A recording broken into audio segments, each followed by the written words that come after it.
E aí pessoal, bem-vindos a mais um desses vídeos.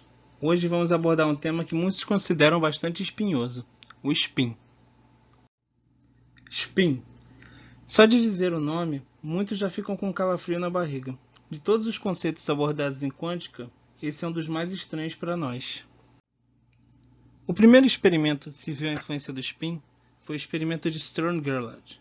Esse experimento foi proposto pelo cientista Otto Stern em 1921 e conduzido por Walter Gerlach em 22.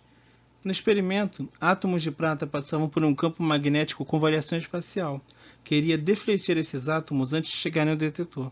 Após análise, o que se viu foi que não havia uma distribuição contínua de átomos acumulados no detetor, mas sim discreta. Isso se deu pelo spin, que dependendo do seu sentido positivo ou negativo, fazia com que os átomos fossem para cima ou para baixo. Apesar desse experimento, ainda não havia um conceito físico para spin bem definido. Em 1924, Wolfgang Pauli, quando estava introduzindo o conceito do princípio de exclusão, também introduziu o conceito de uma variável de dois valores diferentes não descrita classicamente, e no ano seguinte, 1925, só então, que George Uhlenbeck e Samuel Goldsmith concatenaram esses resultados e deram luz ao que seria chamado de spin. E o que é o spin?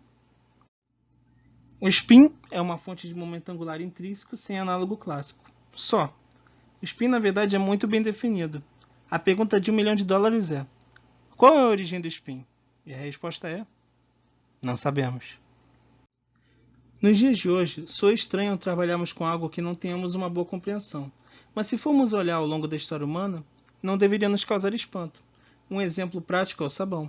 Séculos antes de Cristo, na Babilônia e no Egito Antigo, já se usava comumente o sabão para a limpeza e se tinha um conhecimento pleno sobre como produzir ele.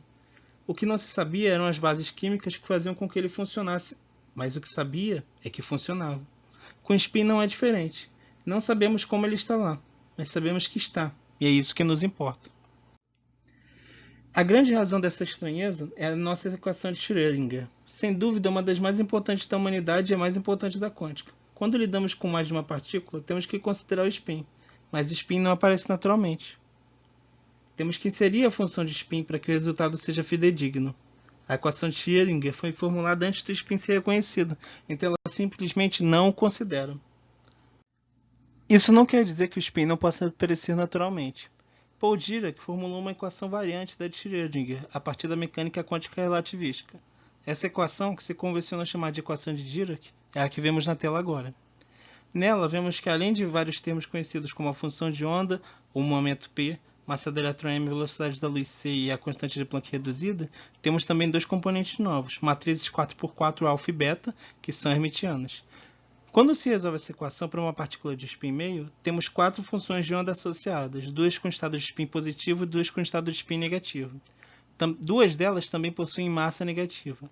Para explicar esse fenômeno, Paul Dirac postulou sobre a existência de um elétron com carga positiva. Ali nasceu, além de uma equação da qual o spin surgia naturalmente, também uma base física para o positron. E por que não podemos considerar o spin como um giro da partícula?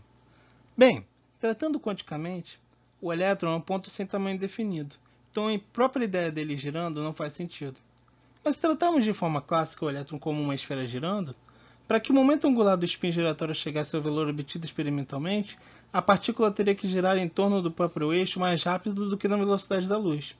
Essa ideia foi proposta por Ralph Kronig em 1925, mas justamente por violar a teoria da relatividade, foi rechaçada por Pauli.